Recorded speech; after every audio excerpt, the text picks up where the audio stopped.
তোর যে কাজ করতে দিয়েছিলাম এটি করছিস ঠিক মতন?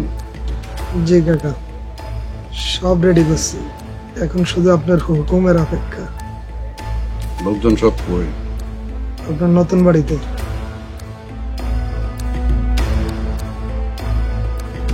ভালো, কাজটা শেষ করতে পারবো তো? পেশাদার লোক নিয়েছি কাকা, কাম হয়ে যাব, খালি হুকুম দেন। শোন, কাজটা করার সময় সবাইকে মুখে কাপড় বাইন্ধা নিতে কইবি, যাতে কাউরে চিনতে না পারে। সেইটা কি আর কইতে হয় কাকা? তাইলে কাল রাতেই কামটা শেষ করি, কি কস? হ কাকা, সেটাই ভালো হয়। কামালের বাড়িতে ডাকাতি করবি, একটা কথা মনে রাখবি, ওর বাড়িতে কিন্তু অস্ত্র আছে। কাকা, কামাল হাতে অস্ত্র নেওয়ার আগেই কামালরে মেরে দেন। মারবি, এমন ভাবে কামটা করবি যেন আশেপাশের লোকজন মনে করে এটা আসলেই ডাকাতি হয়েছে, কামাল ডাকাতের হাতেই খুন হয়েছে।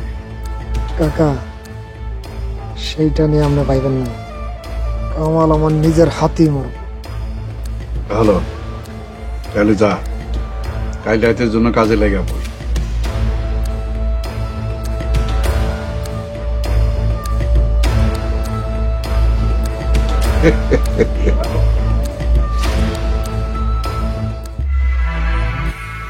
চেয়ারম্যান সাহেব, চেয়ারম্যান সাহেব,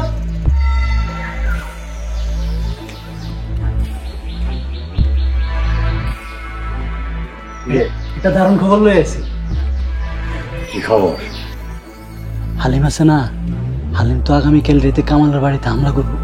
এটা নিকা বিশাল এক বহল লোক নিয়ে আসছে, সবাই এখন হালিমের বাড়িতে আছে।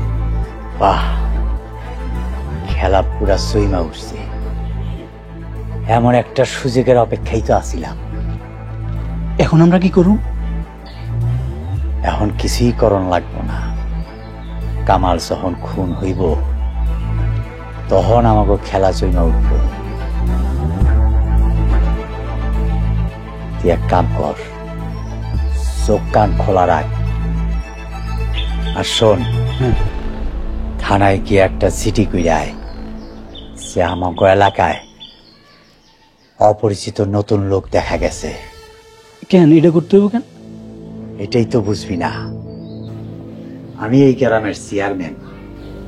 কামাল খুন হইলে পুলিশ এসে আমারে জিজ্ঞাসা করব। হালিমের লগে কিছুদিন আগে আমার একটা ঝামেলা হয়েছে, এই জন্যই তো চিঠিটা আগে করণ লাগবো।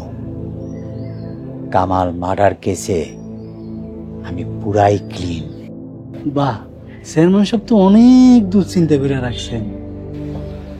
রাজনীতি করতে হইলে অনেক দূর চিন্তা করতে হয়।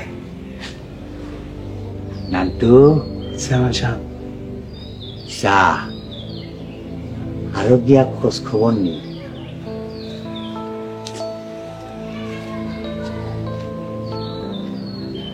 আমি যে কি পরিমাণ খারাপ এইটা তোরা কেউই জানোস না।